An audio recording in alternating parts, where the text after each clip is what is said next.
আহ মাথা নেড়ে হয়তো হাসূচক সম্মতি দিবে, কিন্তু কাজটা যখন সে করবে তখন সে এটা নিজের মতো করে করবে, যেটাকে বলা হয় যে অবস্টিনেট বা stubborn. Fixed idea does not openly revolt. সে সরাসরি খোলাখুলি ভাবে সে হচ্ছে ই করবে না, জুতাটা বাইরে বাইরে, ঠিক আছে, সে সরাসরি খোলাখুলি ই করবে না।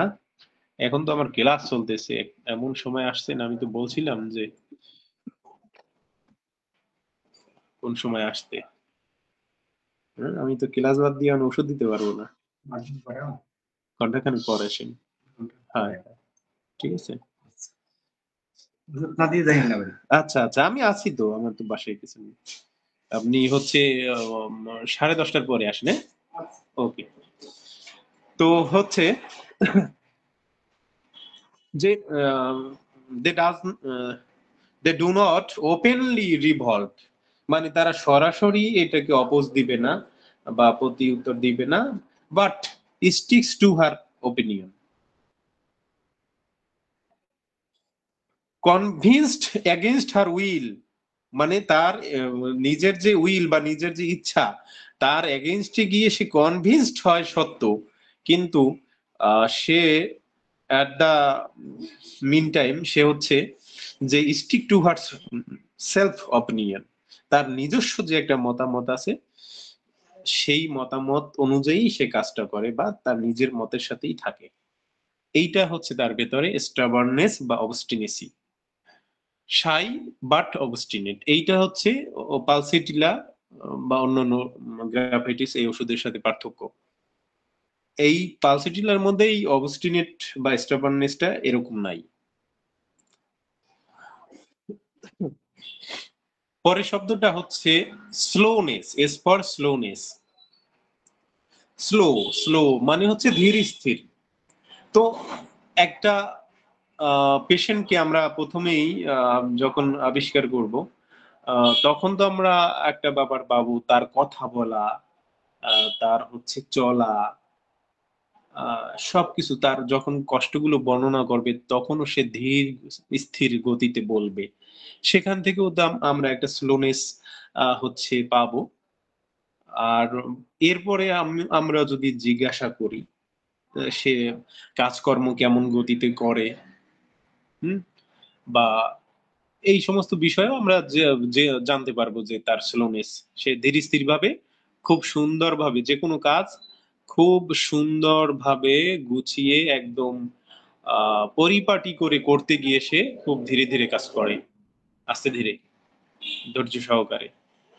এখন এটা হচ্ছে আমরা মেন্টাল সাইড বা বিহেভিয়ার। কিন্তু ফিজিক্যালি আমরা কি কি স্লোনেস দেখব? ফিজিক্যালি স্লোনেস হচ্ছে যে তার হচ্ছে স্লো ডাইজেশন, স্লো অ্যাসিমিলেশন, তার ডাইজেস্টিভ পাওয়ার খুবই দুর্বল থাকে, হজম শক্তি খুবই দুর্বল থাকে সাইনেশিয়ার।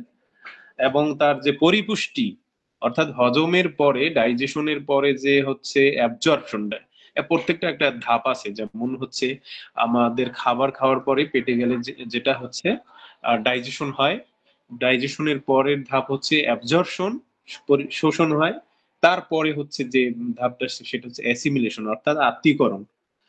তো আত্তীকরণ হচ্ছে মানে আমাদের খাদ্য খাবারের যত উপাদান, সেই উপাদানগুলো প্রত্যেকটা সেলে সেলে যখন ব্যবহার হয়, সেই পুষ্টি, ভিটামিন, মিনারেলস গুলো, এইটা হচ্ছে অ্যাসিমিলেশন।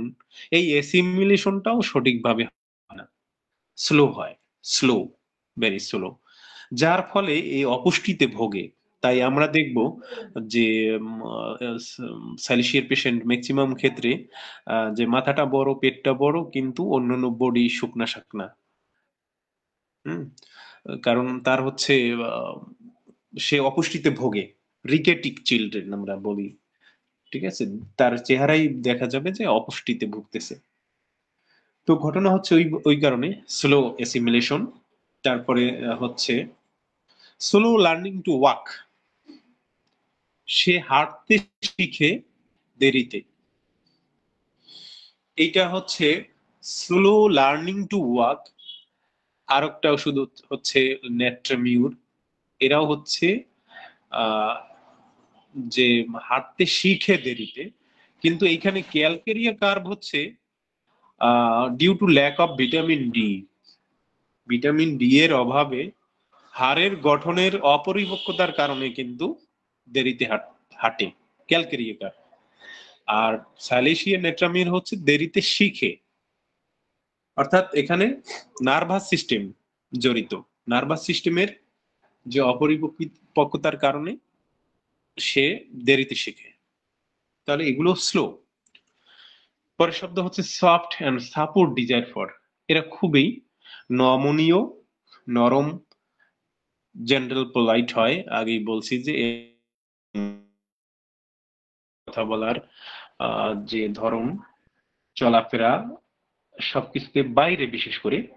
যদি ঘরের ভিতরে এরা একটু অ্যারোগেন্ট টাইপের হয়ে থাকে, লাইকোপোডিয়ামের মতো অনেকটা, তো লাইকোপোডিয়ামের সাথে ডিফারেন্ট করা খুব মুশকিল হয়ে যায় সাইলেশিয়ার সাথে। কিন্তু বাহিরে এরা খুব, বাহিরে বোঝাই যাবে না, বাহিরে এমন ভাবে চলবে যে এই ছেলেটার মতো বিনয়ী, ভদ্র, নম্র ছেলে হয় না, এতটাই সফট এবং জেন্টেল ভাবে চলে। তো এরা সফট হচ্ছে অ্যাজ ওয়েল অ্যাজ তাদের যে ভেতরের যে একটা ইচ্ছা শক্তি বা যে একটা আত্মশক্তি, সেটাও তাদের দুর্বল থাকে। ল্যাক অফ সেলফ কনফিডেন্স, আত্মবিশ্বাস, ল্যাক অফ সেলফ স্টিম, এইগুলো কম থাকে, যার ফলে তার ভেতরটা থাকে দুর্বল, সফট, নরম থাকে। এই জন্য তারা হচ্ছে সাপোর্ট ডিজায়ার করে। অর্থাৎ সাইলিশিয়ার পেশেন্ট, অ্যাডাল্ট হোক বা বৃদ্ধ, ওল্ড হোক, তারা একা চেম্বারে খুব কমই যায়। যদি শিশু বাচ্চা তো প্রশ্নই আসে না একা যাওয়ার। যদি সে অ্যাডাল্টও হয়, তাহলে তার একজন কাছের মানুষ, মা বাবা বা স্ত্রী, বা ওল্ড এজের ক্ষেত্রেও তার একজন আপন মানুষ সাথে যেতে হয় বা থাকে প্রায় ক্ষেত্রেই। আর পরের শব্দটি হচ্ছে sensitive to all impression. Sensitive to all impression, এরা সব কিছুর প্রতি অত্যানুভূতি প্রবণ। যেমন হচ্ছে মেন্টালি সামান্য বিষয়ে তারা ইগো ইগোতে লাগে তাদের। সামান্য একটু কটু কথা বা সামান্য এদিক সেদিক হলে তাদের নেট্রামিউরের মতো, ইগনিশিয়ার মতো খুবই সেন্সিটিভ। অল্প কথাই তারা আঘাতপ্রাপ্ত হয়, আহ, তাদের হচ্ছে ইমোশনাল হয়ে পড়ে।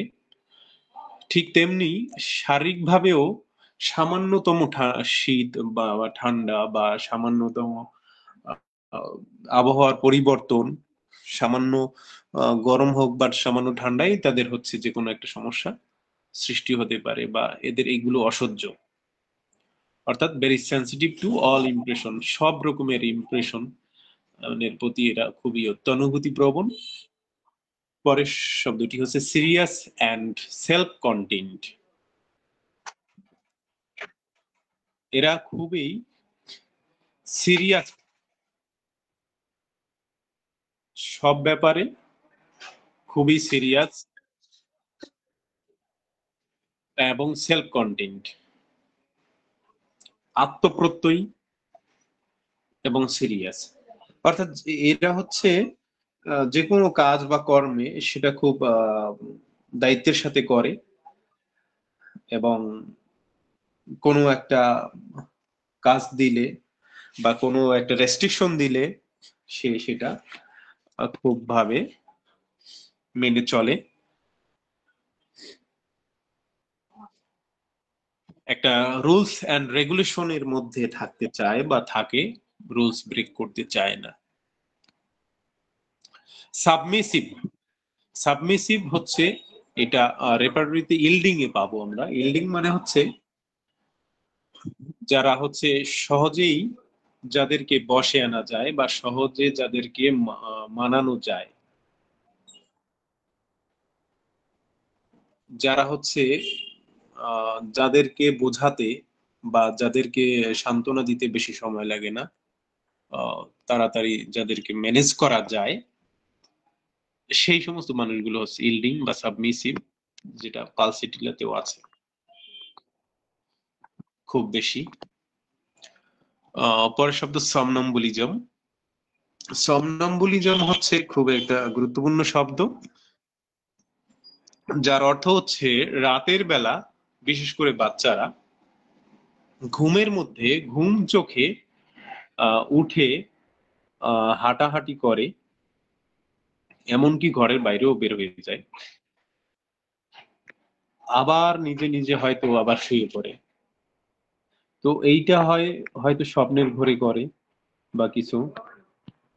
তো এই ব্যাপারটাকে হচ্ছে সমনাম্বুলিজম বলা হয়, অর্থাৎ ঘুম ঘুম অবস্থায় সে হাঁটাহাঁটি করে। Single child. সিঙ্গেল চাইল্ড ব্যাপারটা কি? সিঙ্গেল চাইল্ড হচ্ছে যে সমস্ত পরিবারে একটি বা সর্বোচ্চ দুটি শিশু নেওয়ার যে টেন্ডেন্সি, বা যে সমস্ত পরিবারে একটি মাত্র সন্তান, তো এই একটি মাত্র সন্তানের যে পরিবারগুলো, তো সেই পরিবাররা কি করে, প্যারেন্টসরা যেটা করে যে ওই বাচ্চাটাকে ছোটবেলা থেকেই বিভিন্ন রেস্ট্রিকশনের মাধ্যমে বেঁধে ফেলে। কারণ একটা সন্তান যেহেতু, তাই একা বের হতে দেয় না, যে ওইখানে গেলে তাকে যদি কেউ মারে বা পইরা হাত ভাঙে না পা ভাঙে দাঁত ভাঙে, এই বিভিন্ন ভয়ের কারণে একটা বাচ্চা খুব আদরে যত্নে তারা পালে পোষে, বাইরে বের হতে দেয় না, যার জন্য বাহিরের যে প্রতিকূল পরিবেশের সাথে তাদের যে খাপ খাওয়ানোর বিষয়টা সেটা হয় না। এরা কি এই বাবা মারা কি করে, যে এ বাবু ওদিকে যেও না, ঠিক আছে, সেদিকে যেও না, বিভিন্ন ভাবে এদেরকে হচ্ছে বেঁধে ফেলে। চলে যাচ্ছেন? কালকে আসবেন না তো মনে হয়? আসবেন? তাই কালকে ওষুধ দেবেন ভালো করে, আমার ক্লাস চলতেছে। ঠিক আছে, মনে কিছু নিয়েন না। কালকে সকাল কয়টায় আসবেন কালকে? হ্যালো, আমাকে শোনা যাচ্ছে? জি স্যার, আমরা আপনাকে শুনতে পাচ্ছি। ওকে। তো হচ্ছে যে এই সমস্ত পরিবারে এই বিষয়টা কিন্তু খুবই ইন্টারেস্টিং। এটা একটু খেয়াল করে দেখেন যে আমাদের সমাজে এরকম যারা সিঙ্গেল চাইল্ড, একটি সন্তান বা দুটি সন্তান, তো প্রথমে ধরেন একটি সন্তান হলো, তো তাকে খুব রেস্ট্রিকশনের বেড়া জালে রাখা হয়। বাবু ওদিকে যেও না, সেদিকে যেও না, ওখানে ভয় আছে, তমুক আছে, তাই আছে, বিভিন্ন ভয় ভীতি, বিভিন্ন রেস্ট্রিকশন দিয়ে এদের মনটাকে এমন এক দুর্বল অবস্থায়, নড়বড়ে অবস্থান তৈরি করে ফেলে। পরবর্তীতে এই সমস্ত বাচ্চারা অ্যাকচুয়ালি মেন্টালি খুব বেশি দুর্বল হয়, যার জন্য এরা বয়সে বাড়ে ঠিক আছে, কিন্তু মানসিক ভাবে আর বাড়তে পারে না, দুর্বল থেকে যায়, তাদের যে সাহসের ঘাটতি থেকে যায়, যার জন্য এরা কোনো রিস্ক নিয়ে কোনো কিছু করতে পারে না, দূরে কোথাও যেতে পারে না। এই জন্যই তো বলা হয়েছে যে এরা হচ্ছে মানে সাপোর্ট ডিজায়ার, যে একা বের হতে চায় না, ডাক্তারের কাছে যাবে তাও একজন সাথে যেতে হবে, কারণ ওকে তো ওই যে ভয় দিয়ে দিয়ে ওকে এইভাবে দুর্বল করে রাখছে বিভিন্ন রেস্ট্রিকশন দিয়ে, বেড়া জালে, রেস্ট্রিকশনের বেড়া জালে ওকে ওর ভেতরের যে মেন্টাল যে আহ সেটাকে আর সেইভাবে ঘাত প্রতিঘাতের সাথে বড় হতে দেয় নাই, সেটা শক্ত হতে পারে না আর। তো এই ধরনের যাদের হচ্ছে যে সমস্ত ফ্যামিলিতে একটা মাত্র সন্তান, সেই সমস্ত ক্ষেত্রে সেই সমস্ত ফ্যামিলিতে ওই বাচ্চাটা বেশিরভাগ ক্ষেত্রেই থ্যালেসিয়া হওয়ার সম্ভাবনা থাকে। তো এই বিষয়গুলো আমাদের জানা থাকলে আমরা সহজে আগাতে পারবো। সেটা যে সাইলিশিয়াই হবে এমন কথা না, তবে সম্ভাবনা বেশি অনেকটাই। তো পরের শব্দ হচ্ছে self steam, self confidence, stamina. এগুলো সবই হচ্ছে ভেরি লো এদের থাকে, যে এদের আত্মশক্তি, আত্মবিশ্বাস এবং যে শারীরিক এবং মানসিক একটা স্টামিনা বা শক্তি, সেটা খুবই দুর্বল থাকে এদের। স্টেজ ফ্রাইট থাকে, স্টেজে উঠে কিছু বলা, গান করা বা কবিতা ছড়া আবৃত্তি হোক, বা হচ্ছে আহ কিছু লোক নতুন বা একটা প্রোগ্রামে বা স্কুলে 5 জন আর 10 জনের সামনে আহ, কিছু বলতে দিলে বা এই পরিবেশে নিজেকে উপস্থাপন করতে এদের খুব ভয় হয়, কারণ তাদের ভেতরটা খুব দুর্বল। সে মনে করে আমি কি বলবো, কিভাবে আমি নিজেকে উপস্থাপন করব। তো stage fruit. Strangers fear of strangers কি? স্ট্রেঞ্জার্স হচ্ছে স্ট্রেঞ্জ মানে আননোন এনিথিং, অপরিচিত, অপরিচিত কোনো কিছু। অপরিচিত মানুষ হতে পারে, অপরিচিত জায়গা হতে পারে, অপরিচিত সিচুয়েশন, যে কোনো কিছু হতে পারে। তো এই সিচুয়েশনে হচ্ছে সে আহ প্রথম প্রথম খুব বেশি সে ভীতু সন্ত্রস্ত থাকবে, ভয় পাবে, নিজেকে মেলে ধরতে পারবে না। সে এই সমস্ত নতুন সিচুয়েশনে, নতুন জায়গায়, নতুন মানুষের কাছে তার লাজুকতা প্রকাশ পাবে বেশি। Sharp object fear. Sharp S for sharp, object fear. Sharp মানে হচ্ছে যেগুলো ধারালো, যেমন সুই, কাটা বা ধারালো ছুরি, এই ধরনের জিনিসে স্যালিসিয়ার ভয় থাকে। S for sweat of head, sole, palm. আমরা জানি সাইলিশিয়ার পেশেন্টের মাথা প্রচুর ঘামে, বিশেষ করে ঘুমের মধ্যে, পায়ের তলা ঘামে, হাতের তলাও ঘামে, which is very offensive and sour. তো এদের হচ্ছে যে কোনো ঘামে খুবই দুর্গন্ধযুক্ত, যে এরা মোজার গন্ধে মানে ভয়ঙ্কর গন্ধ মোজা পড়লে। সব ক্ষেত্রে যে থাকবেই সব তেমনটা নয়, তবে ম্যাক্সিমাম ক্ষেত্রে। এবং এদের ঘাম থেকে, বিশেষ করে মাথার ঘাম থেকে টক টক গন্ধ হয়। তো এরকম টক গন্ধওয়ালা ঔষধ আছে অনেক, যেমন হচ্ছে ক্যালকেরিয়া কার্প, তারপরে ম্যাক কার্প, তারপরে রিউম। এইগুলোর ঘাম থেকেও কিন্তু টক গন্ধ হয়। S for spinal curvature. এদের একটা পিকুলিয়ার বিষয় হচ্ছে যে স্পাইন যেটা আমাদের মেরুদণ্ডটা, এই মেরুদণ্ডটা বাঁকা থাকতে পারে।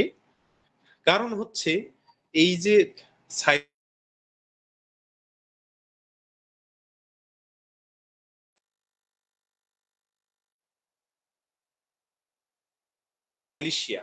সাইলিশিয়া হচ্ছে কি সিলিকা, বালু। এই একটা কলে জানি লাইনটা কেটে গেল কিনা। হ্যালো, আমাকে শোনা যাচ্ছে কিনা? আমার একটা কল আসছিল, লাইনটা হ্যাঁ, কেটে এখন গেছে শোনা কিনা জানি যাচ্ছে। না। শোনা যাচ্ছে না? আচ্ছা। Spinal curvature. তো স্পাইনটা হচ্ছে একটু বাঁকা থাকবে, যেটাকে মেডিকেলের ভাষায় স্কোলিওসিস বলা হয়। স্কোলিওসিস মেডিকেল রিপোর্টে আপনারা দেখবেন যে স্কোলিওসিস অর্থাৎ স্পাইনাল কার্ভেচার। অর্থাৎ সাইলেশিয়া হচ্ছে কি সিলিকা, বালু, যেটা হচ্ছে বিল্ডিং ম্যাটেরিয়াল। এই বিল্ডিং ম্যাটেরিয়াল মানে হচ্ছে কি দালান কোটা বা তৈরি করতে যেমন এই বালু ছাড়া হয় না, তেমনি একটা হিউম্যান বডির যে আমাদের স্ট্রাকচার, আমাদের যে হচ্ছে স্কেলিটন সিস্টেম, এই স্ট্রাকচারে যদি বালুর অভাব থাকে, সেক্ষেত্রেও হচ্ছে এই যে স্কোলিওসিস বা কার্ভেচার দেখা দেবে।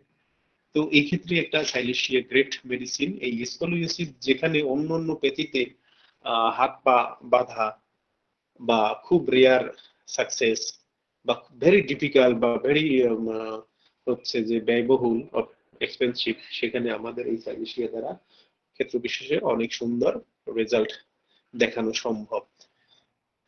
সুসার ওপেন।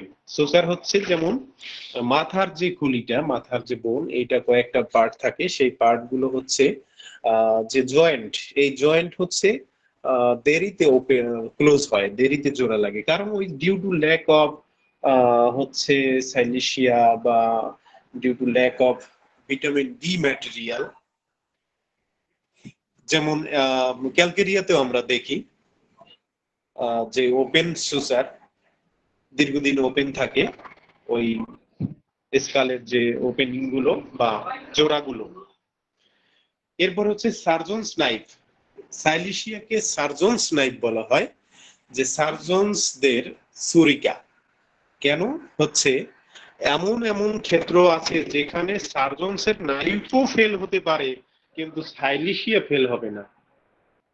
এমন গভীরে যেখানে একটা foreign particle, foreign body, anything, যে কোনো কিছু সেটা আছে, সেটাকে বের করতে গিয়ে দেখা গেছে যে সার্জনসরা চিরে কেটে ফেলছে সব, কিছু পেল না। কিন্তু সাইলিশিয়া প্রয়োগ করলে ঠিকই সে যেখানে যে অবস্থায় থাক সেখান থেকে বের করে দেওয়ার সক্ষমতা আছে। তাই এটাকে সার্জনস নাইফ বলা তো কমই হয়ে যায়। পরের শব্দ suppression of food sweat causes.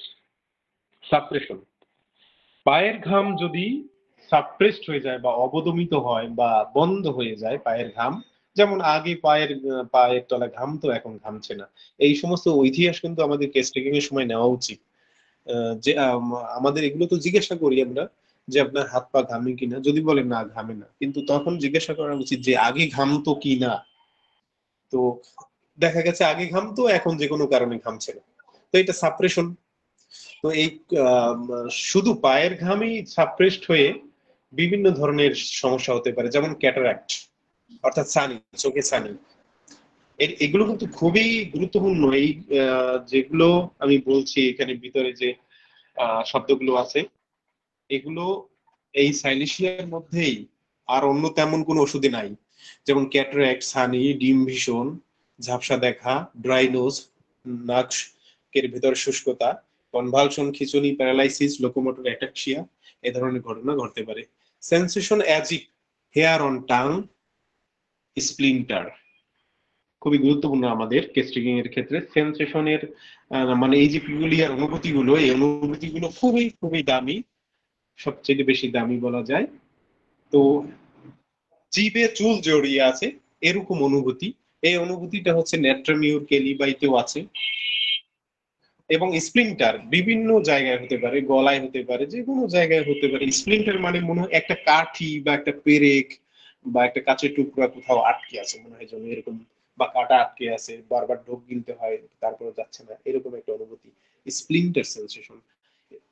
স্ক্রোফিউলাস and suppurative diathesis. Scrofulous হচ্ছে সহজেই যে সমস্ত মানুষের হচ্ছে বিভিন্ন গ্ল্যান্ড সোয়েলিং হয়ে যাওয়ার যে প্রবণতা, গ্ল্যান্ড ফুলে যাওয়ার যে প্রবণতা, সেই সাথে ঘন ঘন ঠান্ডা সর্দি লাগা সহজে, এই ধরনের প্রবণতা স্ক্রোফিউলাস ডায়াথিসিস। এবং সাপোরেটিভ ডায়াথিসিস হচ্ছে যে সমস্ত ক্ষত বা ফোড়া বা যা কিছুই হোক না কেন, যা সহজেই পুঁজ তৈরি করার ক্ষমতা বা পুঁজ তৈরি হয়ে যায়, যেমন একটা ছোটখাটো কেটে গেলে, চুরে গেলে বা ঝুলে গেলে সহজেই সেখানে পুঁজ তৈরি হয়ে যায়।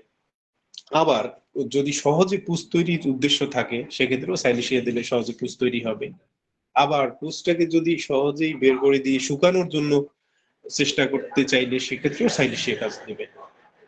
স্টোন কাটার্স কমপ্লেন্টস, যাহারা হচ্ছে আম, যেমন টাইলস বা স্টোন ফ্যাক্টরি বা স্টোন যে মাইন, খনিতে যে স্টোন কাটে, পাথর কাটে, বা পাথর নিয়ে যাদের হচ্ছে কাজ প্রতিনিয়ত, এদের যদি কোনো সমস্যা, শ্বাসকষ্ট বা হাতে আঁচিল বা অন্য যে কোনো কিছু হলে, আমরা সাইলিশিয়াকে কিন্তু মাথায় রাখবো।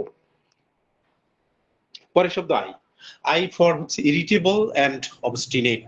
ইরিটেবল, যেটা বলছি, এদের ভিতরে একটা খিটখিটে মেজাজ, মেজাজটা তাদের একটু খিটখিটে, যে সহজেই কিন্তু এরা হচ্ছে আহ খিটখিটে হয়ে যায়, আহ মানে বিরক্তি বিরক্তিপনা প্রকাশ করে। তো এরা বিরক্ত হয়, কিন্তু এরা হচ্ছে একটু সাবমিসিভ বা একটু মাইল্ড টাইপের, যার জন্য বিরক্তিটা বাইরে থেকে বাহিরে প্রকাশ খুব একটা পায় না। তবে এই বিরক্তিটা বাসায়, তাদের বাসায় বেশ ভাবে প্রকাশ পায় এই বিরক্তি।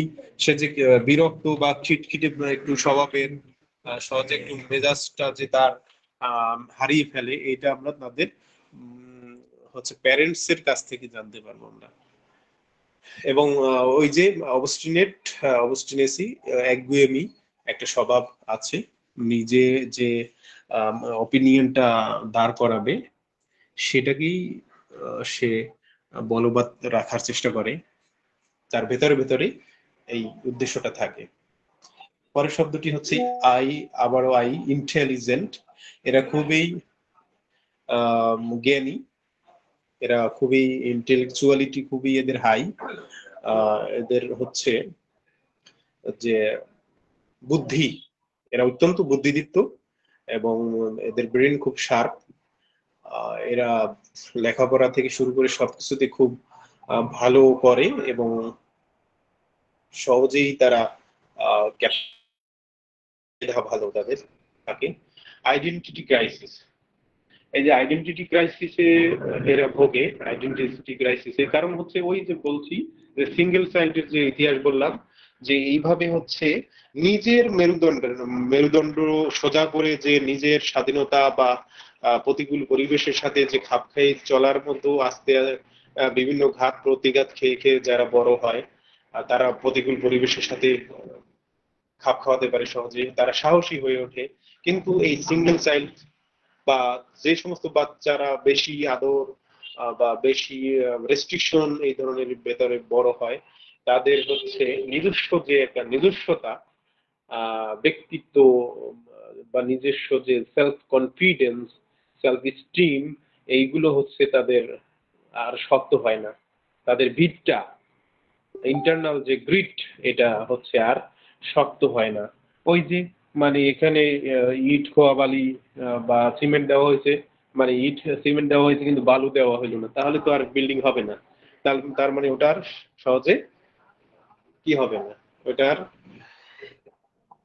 শক্ত হবে না, দুর্বল থেকে যাবে। তো অবস্থাটা সেরকম, নিজস্ব যে একটা আইডেন্টিটি, নিজস্বতা, সেটা সেই আইডেন্টিটি ক্রাইসিসে ভোগে। এরা বড় হয়েও হচ্ছে ওই নিজে কোনো কিছু করতে যাওয়া ভয় পায়, নিজে কোথাও যাওয়া সেক্ষেত্রে ভয় পায়। আইডিয়া ফিক্সড, এদের ভিতরে ফিক্সড আইডিয়া, ওই যে আইডিয়া ফিক্সড হচ্ছে কি, সে হচ্ছে যে দায়ী বলুক, নিজের যে মতামতটা নিজে যা করবে বলে মনে মনে ধারণা করে রাখছে আগে থেকে, যে আমি এই কাজটা এইভাবে করব, সেইভাবেই করে সে। তাহলে এই যে তার যে ধ্যান ধারণা, এটা হচ্ছে ফিক্সড থাকে। এটা হচ্ছে তাদেরকে বলেও এই অবস্থান থেকে সরানো যায় না। তো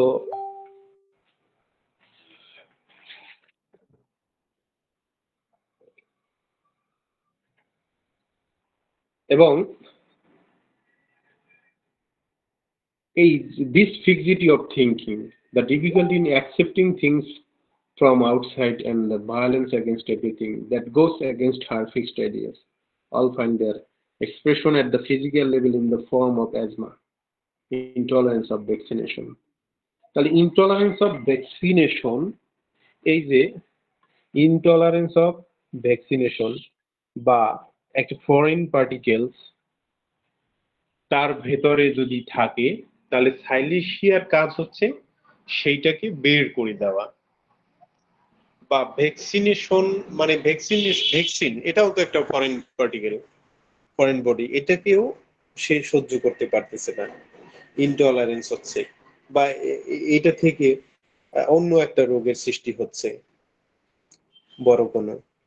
তাহলে এইটাই হচ্ছে যে তার হচ্ছে নিজস্ব অনুযায়ী আহ ভেতরটা তার যেভাবে করা মতামত ফিক্সড করা, সেই মতামতের বাইরে যেমন সে কিছু নিতে পারে না, করে না, ঠিক তেমনি এই যে ফরেন বডি কোনো কিছু, সেটাও সে ভেতরে নেয় না, সেটাকে এক্সপালস করে দিতে চায়, বের করে দিতে চায়। ইনডিউরেশন, ইনডিউরেশন মানে হচ্ছে শক্ত, কাঠিন্য, কঠিন হয়ে যাওয়া, শক্ত হয়ে যাওয়া। অর্থাৎ সেটা হচ্ছে যে হোক, টিউমার হোক বা যে কোনো কিছুই হোক, নখ, এমনকি নখ শক্ত হয়ে যায়, একদম শক্ত হয়ে যায় পাথরের মতো, বা টিউমার সেটা অনেক শক্ত পাথরের মতো, বা যে কোনো কিছু যেটা শক্ত হয়ে যাবে অনেক, সেক্ষেত্রে আমরা সাইলিশিয়াকে অন্য অন্য ঔষধ যেমন কোনিয়াম বা কার্বানিমেলিস বা ব্রোমিয়াম, এই সমস্ত ওষুধের পাশাপাশি আমরা সাইলিশিয়াকেও মাথায় রাখবো ইনডিউরেশনের ক্ষেত্রে। ইনডিউরেশন অফ লেফট ম্যামি, বিশেষ করে বাম পার্শ্বের স্তন যদি ইনডিউরেটেড হয়ে যায়, শক্ত হয়ে যায়, কঠিন কাঠিন্যতা প্রাপ্ত হয়, সেক্ষেত্রে one and only medicine is Silicea, এবং ফার্স্ট গ্রেড। পরের শব্দ L, L for lack of grit. Lack, lack of grit, grit মানে হচ্ছে দৃঢ়তা, দৃঢ়তা অর্থাৎ একটা মানুষের যে নিজস্বতা বা নিজেকে প্রকাশ করার জন্য যে একটা শারীরিক এবং মানসিক যে দৃঢ় বা শক্ত অবস্থান থাকার কথা, সেই অবস্থানটা না থাকা বা সেই অবস্থার অভাব, এটি হচ্ছে ল্যাক অফ ইন্টারনাল গ্রিট, দৃঢ়তার অভাব। তাহলে L for late learning walking, আবারও বললাম লং অ্যান্ড থিন স্ট্রেচার, এদের গঠন কেমন হবে? লং অ্যান্ড থিন স্ট্রেচার, অর্থাৎ এরা বেশিরভাগ টিউবারকুলার, যেহেতু মায়াজমের একটা ঔষধ, গ্রেট টিউবারকুলার ডায়াথিসিস যাই বলি, যে সেক্ষেত্রে এরা হচ্ছে লং হয়, লম্বা হয়, লম্বা চওড়া হয়, কিন্তু থিন, পাতলা হবে, কিন্তু মাথা এবং পেট একটু বড় থাকবে। তাহলে ক্যালকেরিয়াকার সেক্ষেত্রে সব হোল বডি হচ্ছে থলথলে মোটা থাকবে, বা কেলিকার্বের, কেলি গ্রুপের যেমন ওষুধগুলোর মধ্যেও এই থলথলে বা মোটা সোটা থাকে, কিন্তু আহ হচ্ছে লাইকোপোডিয়ামেরও পেটটা একটু ভারী থাকবে, কিন্তু সে তুলনায় মাথা ছোট থাকতে পারে, একটু সরু। কিন্তু সাইলিশিয়ার হচ্ছে মাথাটা বড়, অনেকটা হচ্ছে ক্যালকেরিয়ার মতো, এবং হচ্ছে পেটটাও একটু বড়, flabby abdomen. I for indecisive, indecisive মানে হচ্ছে এরা সিদ্ধান্তহীনতায় ভোগে, কোনো একটা কিছু করতে গিয়ে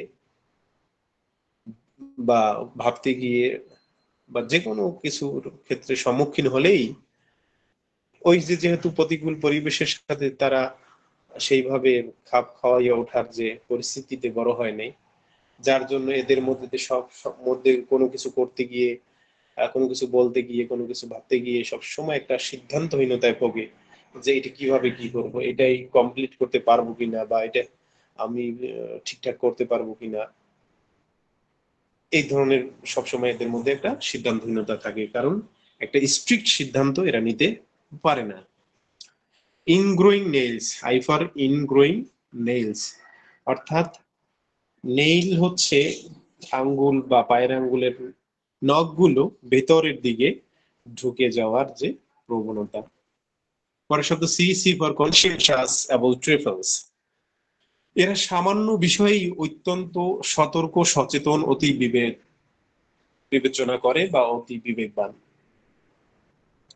সামান্য বিষয়, যেটা বলছিলাম যে সেন্সিটিভ টু অল ইমপ্রেশনস, যে সামান্যতম বিষয় নিয়েও তারা হচ্ছে খুবই সেন্সিটিভ বা দায়িত্বশীল, বা সামান্য কোনো কথায় যেমন তারা আঘাতপ্রাপ্ত হয়, বা সামান্য ব্যাপারে ইমোশনাল হয়ে পড়ে, বা সামান্য বিষয়কে তারা অনেক গুরুত্বের সাথে দেখে, কখনো গুরুত্বহীন হয় না, বা ওই যে বলছি একটু আগে সিরিয়াস তারা খুবই। ক্লেরভয়েন্ট হচ্ছে যে কোনো কিছু ঘটার আগেই যারা পূর্বাভাস পায়, যেমন তার আজকে মাথা ব্যথা হবে, বিকালে হয়তো মাথা ব্যথা হবে, সেটা সকালেই তারা টের পেয়ে যায়। বা কোনো একটা ঘটনা ঘটবে তার নিজের বা আশেপাশে বা কিছু এরকম কিছু আহ ঘটনার আজ এরা আগে থেকেই পেয়ে যায়। বা আবহাওয়া কেমন হবে, যেহেতু এটা আরেকটা বিষয় হচ্ছে ফিজিক্যালি তারা very much sensitive to all impression, যেহেতু সেহেতু হচ্ছে অমাবস্যা পূর্ণিমায় যেমন হচ্ছে এই যে আহ, যে পরিবর্তন এবং বিভিন্ন সিজনাল পরিবর্তন, বিশেষ করে অমাবস্যা পূর্ণিমায় সাইলেশিয়ার সমস্ত রোগ ব্যাধির কষ্ট বৃদ্ধি হয়। কারণ হচ্ছে এই অমাবস্যা পূর্ণিমায় হচ্ছে আমরা বাংলায় বলি যোগার গুণ, বা এই সময় পানি বেড়ে যায়। তো এরা ভেরি সেন্সিটিভ হওয়ার কারণে এদের শরীরেও হচ্ছে পানি টানে এবং শরীর ভারী হয় এবং অসুস্থ হয়। তো এই ধরনের ব্যাপারগুলো হয়তো যে একটা ব্যারোমিটারের মতো বডি, মার্কসনের মতো, তার শারীরিক বা মানসিক অবস্থান থেকে আগে ভাগেই সে কিছু বুঝতে পারে। এটা আবার যেমন ল্যাকেসিসে আছে, যেমন ল্যাকেসিসের যে পিড ভাইপার বলা হয়, যে এদের এমন একটা সেন্সর আছে, এই সেন্সরের জন্য তারা আশেপাশের কয়েক মিটারের কোনো জীবজন্তু নড়াচড়া যেমন অনুভব করতে পারে। তাই আমরা জানি ল্যাকেসিসের মানুষগুলোও কিন্তু যে কবে কি ঘটবে এই ধরনের আভাস এরা আগেই পায়, বলতে পারে। Clings to mother, clings, C for clings to mother মানে লেগে থাকা। যদি হচ্ছে কোনো শিশু তার কোনো প্যারেন্টস এর সাথে যায় চেম্বারে, তখন সে আহ, তার বাবা বা মায়ের হচ্ছে হাত ধরে থাকা বা কোলে উঠে থাকা, অর্থাৎ তাদের সাথে লেগে থাকে, তাদের ছেড়ে একা সম্মুখীন হতে পারে না। এখানে ক্লিংস টু মাদার বলতে শুধু মাই না, এখানে বাবা হতে পারে বা যে কেউ হতে পারে, অর্থাৎ তার বিশ্বস্ত যে জায়গাটা, সে স্ত্রীও হতে পারে। অর্থাৎ আহ সে যেখানে সেফ ফিল করে বা যেখানে সে কমফোর্ট ফিল করে, সেই স্থানটা বা সেই মানুষটা বা সেই সিচুয়েশনটা হচ্ছে তার কাছে মাদার। তো সেই জায়গায় সে থাকতে পছন্দ করে বা সেই বিষয়ের সাথে সে লেগে থাকতে পছন্দ করে। সি ফর কম্প্রিহেনশন কুইক, এদের হচ্ছে যে অনুধাবনের ক্ষমতা খুবই দ্রুত এবং খুবই শক্তিশালী। তারা পড়াশোনা থেকে শুরু করে যে কোনো বিষয়ে খুব সহজে বুঝতে পারে। Concentration difficult, C for concentration difficult. তবে এদের মধ্যে আবার কিছু যে সাইকোটিক মায়াজমের আধিক্যও আছে, যার ফলে কনসেন্ট্রেশন ডিফিকাল্ট, অর্থাৎ যে কোনো বিষয়ে যে মনোযোগ দেওয়াটা সেটাও কিন্তু কঠিন হয়ে পড়ে। চিলি, সি ফর চিলি, অত্যন্ত চিলি পেশেন্ট, এরা অত্যন্ত শীতকাতর। Wraps up head even in summer, সরিনামের মতো এরা ক্ষেত্র বিশেষে অনেক পেশেন্টই হচ্ছে যে সামান্য সামান্য গরম যখন পড়ে বা গরম থাকে, তখন অন্য কোনো মানুষের যখন যেখানে মাথায় কিছু টুপি বা কোনো আবরণ দেওয়া লাগে না, কিন্তু এদের লাগে। সিভার কোল্ড অ্যাগ্রাভেট এবং কোল্ড এক্সট্রিমিটিস, তাদের ঠান্ডায় বৃদ্ধি, সবকিছু ঠান্ডায় বৃদ্ধি হয়, সহজেই ঠান্ডা লেগে যায় এবং ঠান্ডায় বৃদ্ধি হয়। সেই সাথে তাদের হাত পাও হচ্ছে বরফের মতো ঠান্ডা থাকে। পরের শব্দ E, E for emotionally solid. Emotionally solid, এইখানে হচ্ছে একটু পালসিটিলার সাথে হচ্ছে পার্থক্য, যে পালসিটিলার যেখানে ইমোশনালি হচ্ছে খুবই সফট, একদম নরম, কিন্তু এরা একটু ইমোশনালি সলিড আছে। ওই যে এরাও হচ্ছে সফটনেসটা বাইরে থেকে বোঝা যায়, কিন্তু ভেতরে তারা হচ্ছে প্রচন্ড অবস্টিনেট, স্টুবার্ন, একগুয়ে। এক্সাম ফাঙ্ক, এদের হচ্ছে পরীক্ষা ভীতি আছে। পরীক্ষা ভীতির মধ্যে আরো অনেক ওষুধ আছে। আর্জেন্টাম নাইট্রিকাম আছে, অ্যানাগার্ডিয়াম আছে, লাইকোপোডিয়াম আছে, এবং বহুত ওষুধ আছে। এক্সাম ফাঙ্ক অর্থাৎ সে পরীক্ষায় যখন বসতে যাবে তখন হচ্ছে তার ভেতরে প্রচুর ভয় বা দুর্বলতা কাজ করে, হেজিটেশন ফিল করে, কিভাবে কি লিখবো, মনে থাকবে তো, বা পরীক্ষায় লিখতে পারবো তো, বা এই বিভিন্ন বিষয় নিয়ে তার হচ্ছে ভয় হয়। পরের শব্দ এ হচ্ছে approval need for. Approval need for, ওই এটা হচ্ছে অ্যাপ্রুভ, তাকে হচ্ছে আহ কোনো একটা বিষয়ে, যেমন বন্ধু বান্ধব কয়েকজন একসাথে গেল, তো ওকে যদি কেউ অ্যাভয়েড করে তাহলে ও খুব নিজেকে খুব নিজের যে হীনমন্যতায় ভোগে, কষ্ট পায়। তবে ওকে যদি হচ্ছে সবাই ওকে যদি অ্যাকসেপ্ট করে, অ্যাপ্রোচ করে ওকে, বা ওকে একটু যদি সবাই ডেকে আলাপ করে, কথা বলে। সাইলিশের পেশেন্ট গুলো হচ্ছে নিজ থেকে ওরা সবার সাথে সচরাচর কথা বলে, বন্ধুত্ব করে না, একটু লাজুক স্বভাবের তাই। কিন্তু কেউ যদি তার সাথে কথা বলে, প্রথমে আগ বাড়াই, তাহলে কিন্তু তার সাথে আবার বেশ ভালো বন্ধুত্ব জমে। তো এটা হচ্ছে যে অ্যাপ্রুভ হতে হবে আগে কারো দ্বারা, তখন তার সাথে সে সেট হয়ে যায়, বা তার সাথে সে সেই পরিবেশে বা তার সাথে সে মিশতে পারে। অ্যাটেন্ডেন্স নিড ফর, যেটা বলছিলাম সাপোর্ট ডিজার করে, যে অ্যাটেন্ডেন্স নিড ফর অর্থাৎ যে কোথাও গেল, সে একটা ইন্টারভিউ দিতে গেল বা ডাক্তারের কাছে গেল বা যে কোনো জায়গায়, সেখানে সাথে একজন যেতে হবে। সাথে না গেলে তার হচ্ছে প্রচন্ড ভয় লাগে, বা নিজের কাছে হচ্ছে আহ ভয় হয়। অ্যান্টিসিপেটরি অ্যাংজাইটি, অ্যান্টিসিপেটরি অ্যাংজাইটি হচ্ছে যে কোনো একটা ঘটনা ভীতিকর বা খুব ডিফিকাল্ট সিচুয়েশন, কোনো একটা ঘটনা যদি ঘটে যায়, পরবর্তীতে সেই ব্যাপারগুলো নিয়ে আবার নতুন কোনো একটা সিচুয়েশন বা নতুন কোনো একটা ঘটনার যখন সম্মুখীন হতে যায়, তখন পূর্বের ওই অভিজ্ঞতা, পূর্বের ওই ঘটনা বারবার মনে পড়ে, বারবার যে এইরকম ঘটনা ঘটবে না তো, এইটা আবার হবে না তো। এই ধরনের অ্যান্টিসিপেটরি অ্যাংজাইটি তার ভেতরে কাজ করে। Assimilation, A for assimilation imperfect. Assimilation যেটা আগে বলেছি, যে এদের হচ্ছে যে খাদ্য উপাদানের যে উপাদানগুলো, যে নিউট্রিয়েন্টস, পুষ্টি বা ক্যালোরি, ভিটামিন, বিভিন্ন যে মিনারেলস, এই খাদ্য উপাদানগুলো হচ্ছে যে আত্তীকরণটা, সেটা হচ্ছে ভালোভাবে হয় না।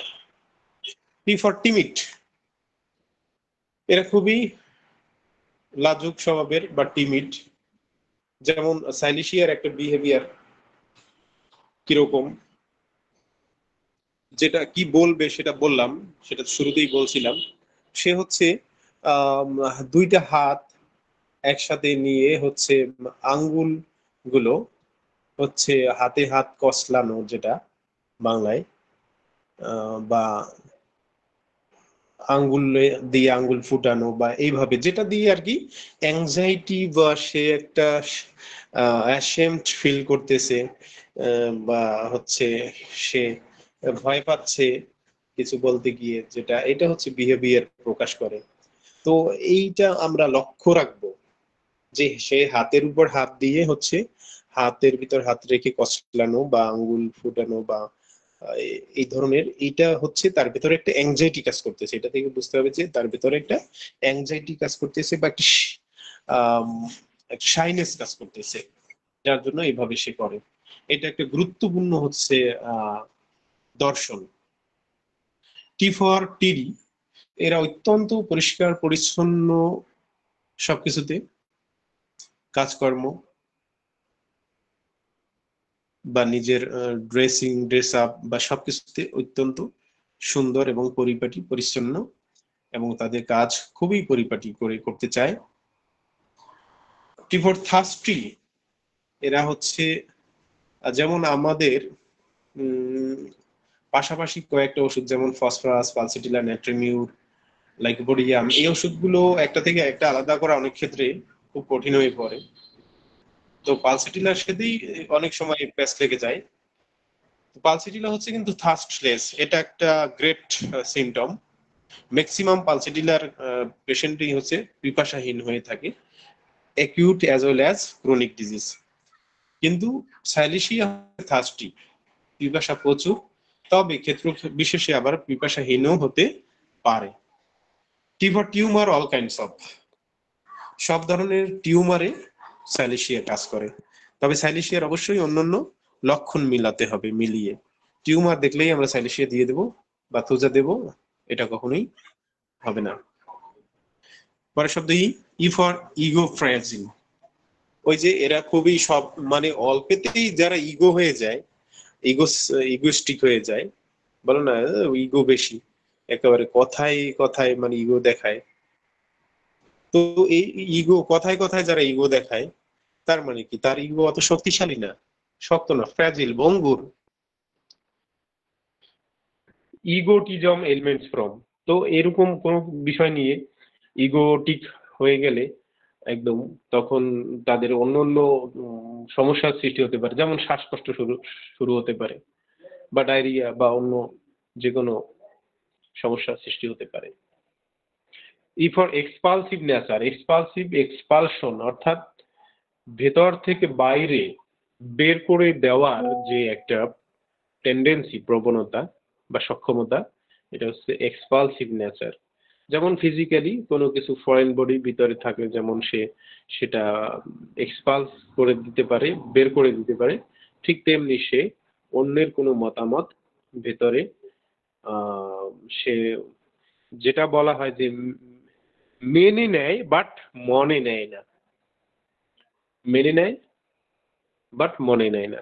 মেনে নেয় কারণ হচ্ছে সে আহ, যে সরাসরি যে অপোজ দিবে, সেই যে আত্মশক্তি বা সেই যে আত্মবিশ্বাস তার ভেতরে কম থাকার ফলে বা সে তো ভীতু মানুষ, অ্যাকচুয়ালি এক প্রচন্ড লেভেলের কাওয়ার্ডিস, ভীতু, লাইকোপোডিয়ামের চাইতেও ভীতু, ভীতু মানুষ। তো ভীতু মানুষ সে তো সরাসরি অপোজ দিতে পারবে না যে না এটা আমি পারবো না, আপনি করেন গিয়ে বা কিছু এরকম সে বলতে পারবে না।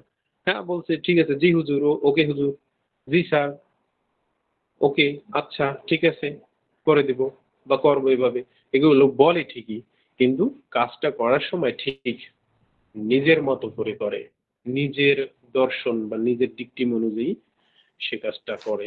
এইটা হচ্ছে তাহলে বাইরের কোনো কিছু বা বাইরের কোনো কারো মতামত সে হচ্ছে এক্সপালস করে দেয়, এক্সপালস বের করে দেয়, সে ভিতরে নেয় না। আর পরের শব্দ আর, আর ফর রিফাইন্ড, এরা অত্যন্ত পরিশীলিত, পরিমার্জিত, চলাফেরা, কথা বলা, আলাপ ব্যবহার। অ্যাকচুয়ালি হ্যালো, হ্যাঁ স্যার, আপনাকে আমরা তো শুনতে পাচ্ছি। হ্যাঁ কে যেন শব্দ করলো। মাঝখান থেকে হয়তো বা কেউ ভুলবশত মাইক্রোফোন অন আচ্ছা করেছিল। ঠিক আছে। তো হ্যাঁ, তো রিফাইন্ড, এরা অত্যন্ত পরিশীলিত, পরিমার্জিত, তাদের আলাপ ব্যবহার, তাদের চলাফেরা, তাদের ড্রেস আপ, তাদের কাজকর্ম, সবকিছুতে আমরা একটা রিফাইন্ড, পরিশীলিত, পরিমার্জিত ব্যাপারটা আমরা পাবো। আমি কিন্তু হচ্ছে আজকে যে থিম গুলো বা মেইন হচ্ছে পয়েন্ট গুলো, ওয়ার্ড গুলো আমি কিন্তু বলে যাচ্ছি। এই ওয়ার্ড গুলো দিয়ে, পয়েন্ট গুলো দিয়ে পরবর্তীতে হচ্ছে সুন্দর করে বিস্তারিত ব্যাখ্যা হচ্ছে আপনারা আপনাদের করতে হবে নিজেদের। কারণ সাইলিশিয়ার মতো একটা ওষুধকে যদি বিস্তারিত ব্যাখ্যা দিয়ে আহ, আহ, আলোচনা করতে গেলে 2-3 দিন সময় লাগবে, মানে 2-3টে ক্লাসে হবে কিনা সন্দেহ। তো যাই হোক, পরের শব্দটি হচ্ছে রিমোর্স। রিমোর্স ও রিজার্ভ, রিজার্ভ মানে এরা হচ্ছে অত্যন্ত রিজার্ভ মেন্টালিটির, নেট্রামিউরের মতো, তাদের ভেতরের জিনিস সহজে কারোর সাথে শেয়ার করে না। নিজের কথা ভেতরে বেশিরভাগ চেপে রাখার প্রবণতা বেশি। তারপর হচ্ছে রিমর্স ট্রিফলস অ্যাবাউট, সামান্য বিষয়েই তারা বিমর্ষ হয়ে যায়। আর ফর রিকেটিক, যেটা বলছি রিকেটস, যদি কারো ধারণা কম থাকে রিকেটস লিখে সার্চ দিয়ে দেখে নেবেন, রিকেটস ছবিও দেখতে পারবেন যে রিকেটসের যে রোগ, রিকেটসের জন্য কি ধরনের হচ্ছে কি রকম দেখায় সে বাচ্চাদের, এবং রিকেটসের যে লক্ষণগুলো, যে হাত পা সরু হয়ে যাওয়া, পেটটা একটু বড়, মাথা বড়, সহজে হাঁটতে পারে না। আর মিনিট 10 বসে না। আচ্ছা, তো হচ্ছে এই রিকেটসে ভুগবে, তো এই রিকেটিক চিলড্রেনদের জন্য আমাদের সাইলিশিয়া একটা মস্ত বড় ঔষধ। পরের শব্দ হচ্ছে পরের শব্দ এবং হচ্ছে লাস্ট শব্দ। ও তার আগে আরেকটা কথা বলি, এসে একটা শব্দ রয়ে গেছে, ভালো একটা পয়েন্ট, সেটা হচ্ছে স্পটিনেজ। সাইলিশিয়ার রোগীদের নখ দেখতে হবে, নখে ম্যাক্সিমাম ক্ষেত্রে কোনো না কোনো সমস্যা থাকবে, হয়তো নখ হচ্ছে ভেঙে যাওয়া, বা নখ পচা রোগ, বা নখে পচন ধরা, বা নখে বিশেষ করে স্পট, হোয়াইট স্পট পড়া, যেগুলোকে আমরা লিভার স্পট বলি। তো এইগুলা আমরা পেতে পারি সাইলিশিয়ায়। তো সর্বশেষ শব্দ যে A for anxiety from noise, খুবই গুরুত্বপূর্ণ ব্যাপার। অ্যাংজাইটি ফ্রম নয়েজ হচ্ছে মানে এদের সামান্য শব্দ বা গোলমালে কিন্তু প্রচুর বিরক্তি এবং প্রচুর দুশ্চিন্তা এবং ভয় হয়। তো অ্যাপিয়ারিং ইন পাবলিক অর্থাৎ মানুষের ভিতরে নিজেকে উপস্থাপন করতে যাওয়াটা এদের একটা ভয়ের কাজ, ভয় পায়, ভীতু, এই জন্য একাদলা থাকতে চায়, রিজার্ভড, যেটা বলছি যে একাদলা থাকতেই এরা পছন্দ করে বেশি। মানে এরা হচ্ছে পাবলিকের সামনে নিজেকে উপস্থাপন করাটা তার কাছে এটা দুর্বলতার প্রকাশ পেয়ে যাবে বা কিছু, এই ধরনের ভয় থেকে সে নিজেকে লুকিয়ে রাখতে চায়, গুছিয়ে রাখতে চায়। তো আর একটা হচ্ছে বিশেষ পয়েন্ট সাইলিশিয়া নির্বাচনের জন্য, যেমন মাথা ব্যথার ক্ষেত্রে সাইলিশিয়া একটা মোক্ষম ওষুধ। পুরাতন সাইনোসাইটিস হোক বা মাইগ্রেন হোক বা যে কোনো মাথা ব্যথার ক্ষেত্রে, সেটার ধরন হচ্ছে এরকম যে পেছন থেকে, মাথার পেছনে অক্সিপুর থেকে ব্যথাটা শুরু হয়ে মাঝ বরাবর এসে তারপরে হচ্ছে চোখের উপরে সেটেল হবে, চোখের উপরে সেটেল ডাউন হবে। তো এইটা হচ্ছে কিন্তু খুবই একটা পিকুলিয়ার একটা সিমটম, এটা কিন্তু খুবই ইম্পর্টেন্ট, এটা বেশিরভাগ পাওয়া যায়। তো হচ্ছে আলোচনা তো যেটা বললাম যে আরো করলে শেষ হবে না, তো আজ এই পর্যন্ত রাখি। তো কারো কোনো কোশ্চেন যদি থেকে থাকে তাহলে অল্প কিছুর মধ্যে বলতে হবে। তো আজকে এই পর্যন্তই, রাইট স্যার, আপনি কন্টিনিউ করেন।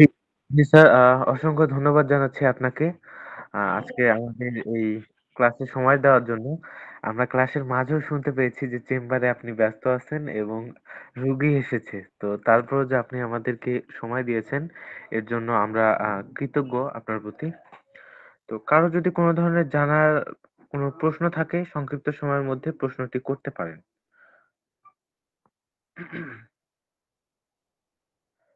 সম্ভবত যতদূর মনে হচ্ছে আজকের ক্লাসটির আলোচনা যেভাবে হয়েছে অত্যন্ত চমৎকারভাবে হয়েছে। এর মধ্যে কারো কোনো প্রশ্ন থাকার কথা না। তো সকলের সুস্বাস্থ্য কামনা করে আজকের এই ক্লাসটি সমাপ্ত ঘোষণা করতে চাচ্ছি। হোমিওপ্যাথি সম্পর্কিত সকল ধরনের তথ্যগুলো পেতে আমাদের হোমিও অনুশীলন ফেসবুক পেজ ও ইউটিউব চ্যানেলের সাথে যুক্ত থাকার আমন্ত্রণ রইলো। যারা এই ক্লাসটির রেকর্ড শুনতে চান তারা অবশ্যই আমাদের এই হোমিও অনুশীলন ফেসবুক আইডিটাতে লাইভ স্ট্রিমিং হচ্ছে এখনো, তারা ওইখান থেকে পরবর্তীতে শুনে নিতে পারবেন এবং ইউটিউবে দেখতে পারবেন। একজন একটু বলে দেন যে কালকেও তো ক্লাস আছে সকালে, যেটা হচ্ছে ফ্রাইডে, এভরি ফ্রাইডে হচ্ছে আমাদের একটা পিরোজপুর থেকে একটা অনলাইন এবং অফলাইন আলোচনা হয়। 9টা থেকে 11টা, তো অনেক সময় 9:30 বেজে যায়। তো সেটাতে আমার আইডি থেকে ফেসবুক লাইভ হবে, তো সেখানেও আপনারা থাকবেন আশা রাখছি। আজকের এই ডক্টর সুজিত মল্লিক স্যারের কালকে আবার আরেকটি ক্লাস আছে, যেটা তার আইডি থেকে লাইভ স্ট্রিমিং করা হবে। তো স্যারের আইডিটাকে খুঁজে পাওয়ার সবচেয়ে সহজ মাধ্যমটা আমি বলে দিচ্ছি। আপনি ফেসবুকে লিখতে পারেন যে doctor Sujit Mallick BHMS DU, এটা যদি লেখেন তাহলে পাবেন। অথবা আমাদের হোমিও অনুশীলন লাইভ স্ট্রিমিং হচ্ছে, এখানে স্যারকে ট্যাগ দেওয়া আছে। তো ওইখান থেকে স্যারের আইডিতে কালকে যুক্ত হতে পারেন এবং কালকে হোমিও অনুশীলন গ্রুপে আমরা এই লাইভটাকে শেয়ার করে দেবো। MD আল রাফি, আপনি হাত উত্তোলন করেছেন, জি, যদি একটু সংক্ষিপ্ত ভাবে বলতেন তাহলে ভালো হতো। জি, আসসালামু আলাইকুম ওয়ালাইকুম আসসালাম। স্যার। সাইলেশিয়ায় তো আমরা আমেরিকাতে পেয়েছি যে কানের ছিদ্র যে পটিটা সেটা ছিদ্র হয়ে গেলে সাইলেশিয়া ব্যবহার করা যাবে? ধন্যবাদ ম্যাডাম। অ্যাকচুয়ালি হচ্ছে কানের পর্দা যদি ছিদ্র হয়ে যায় তাহলে আমাদের এটা হচ্ছে মেডিসিনাল কোনো চিকিৎসার যোগ্য জি না, এটা হচ্ছে ট্রু সার্জিক্যাল কেস। ঠিক আছে, আমাদের ট্রু সার্জিক্যাল কেস বা নন সার্জিক্যাল কেস সম্বন্ধে ভালো ধারণা থাকতে হবে। তো কানের পর্দা ছিদ্র হয়ে গেলে আমার যতটুকু জানা আর কি, আমার জানায় হয়তো ভুল থাকতে পারে বা কম থাকতে পারে, তা আমি যতটুকু জানি কানের ছিদ্র, কানের পর্দা ছিদ্র হয়ে গেলে সেটা আর ভালো হয় না, সেটা হচ্ছে একমাত্র অপারেশন ছাড়া সাকসেস হবে না। Thank you.